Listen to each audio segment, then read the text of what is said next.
There are significant differences between laser welding and argon arc welding in multiple aspects.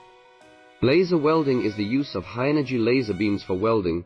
Therefore, laser welding has the characteristics of high precision, high efficiency, low pollution, and high welding quality. Laser welding usually produces relatively small deformations due to its fast and localized heating. Argon arc welding is achieved through high current and argon gas protection. Argon arc welding is known for its high current density and stable welding quality. Due to its slow heating process and large heat affected area, argon arc welding is more likely to cause deformation. Overall, laser welding may be more suitable for welding small and precision workpieces. GS Laser Integrated Laser Welding Machine integrates the advantages of welding technology and has become the best solution in the welding market.